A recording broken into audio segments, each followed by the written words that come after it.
I'm a little short of breath because it has been a long day and I have been breathing all the time.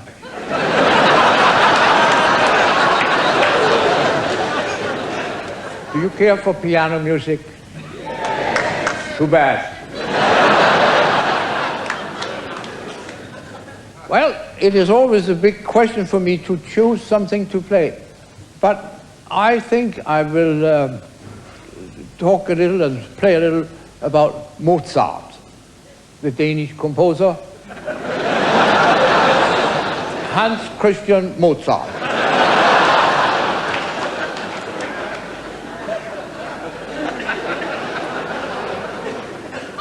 Mozart, as you know, was only from here up.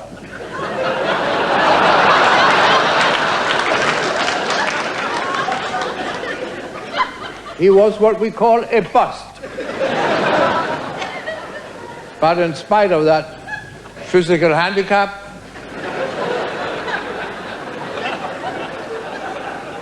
the scholars insist that he was fairly happily married.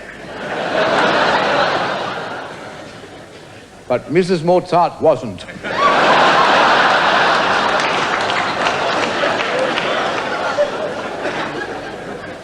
She went all the way to the floor.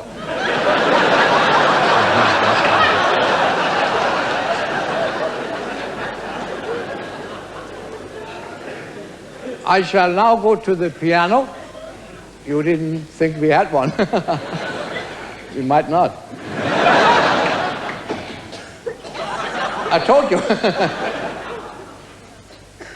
Well, if the piano went up there, I would go up with it.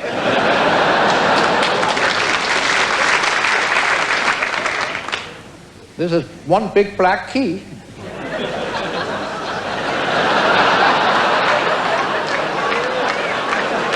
Oh, I'm sorry. This is a wonderful piano. It's a shame these big fat opera singers always lean against them and bend them, isn't it? A shame. These are heavy arias. And now,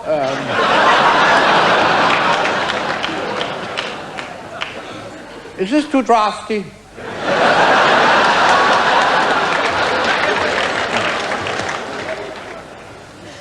Pardon me for sitting down, but it's...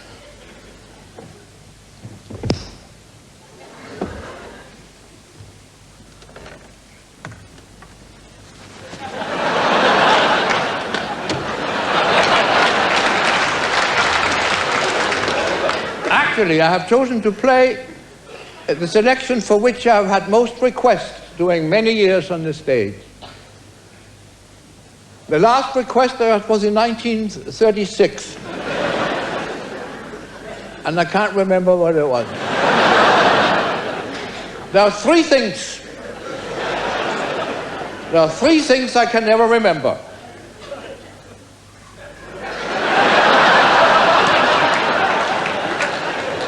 Four.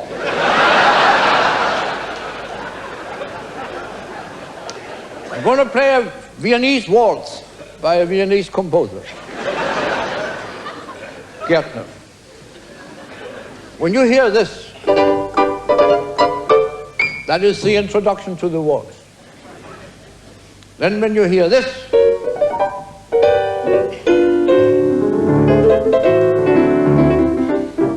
that is the main theme of the waltz. Then when you hear this,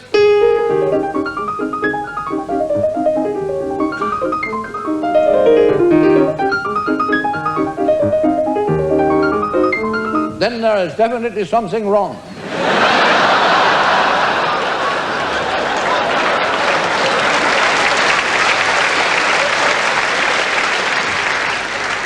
Because that's Chopin. Oh, now I remember. I was going to speak about Mozart. I'm going to play an opera in four flats because he had to move 3 times.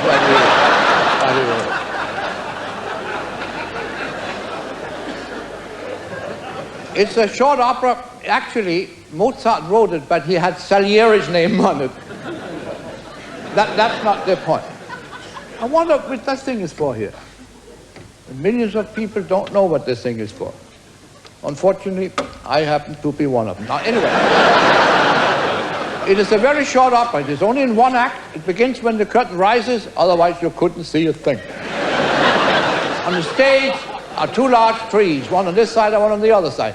First, the tenor comes in. He's supposed to meet his soprano, who hasn't arrived yet, of course. And when she comes in later, she can't find him because he has hidden himself. Hidden. Now, we're talking about Mozart, not hidden. Behind the tree. Now, she hides behind the other tree because she wants to surprise him when he comes in later, which she doesn't because he's there already. It's very difficult. It's a cute plot, so to speak. Now the chorus comes in, but nobody knows why except Mozart, and he's dead.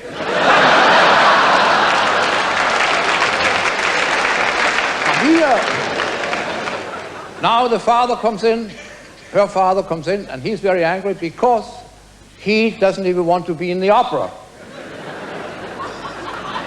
Yeah, he hates opera, he hates music, and he decides he must die. She dies, and the curtain falls, but not hard enough. I take it to the opera where you just hear the overture, but as soon as the chore is over, the rest comes right with it. Conductor's footsteps when he enters the orchestra pit. He walks sideways.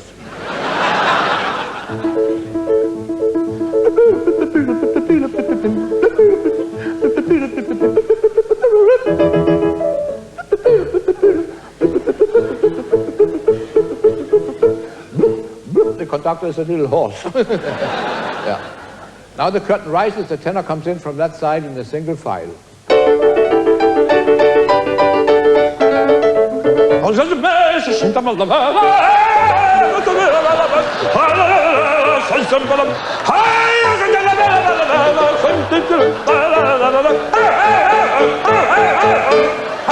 And he goes behind the tree right away.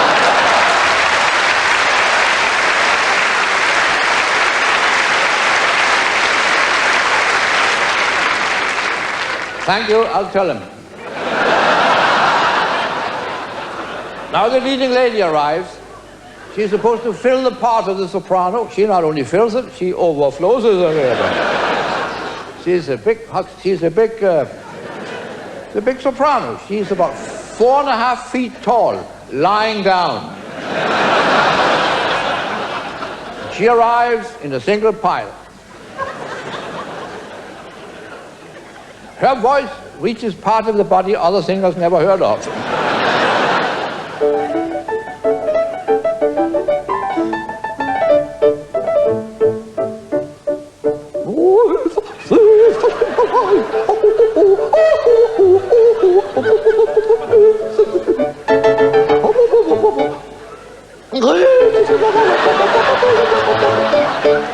And she goes behind the tree and surrounds it completely.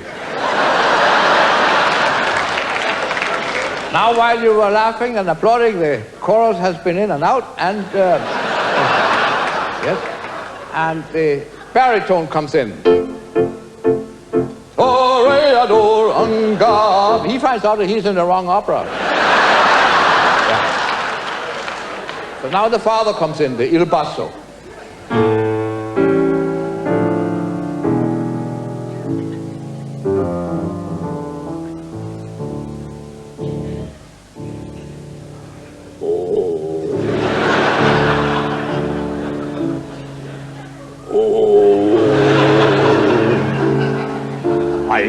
Meine Herren, aufrichten die Erde.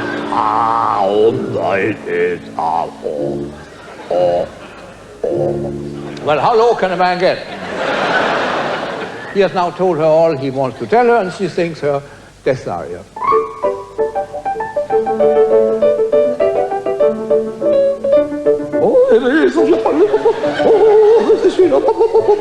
To make a long story short, she dies by stabbing herself between the two big trees there on the stage.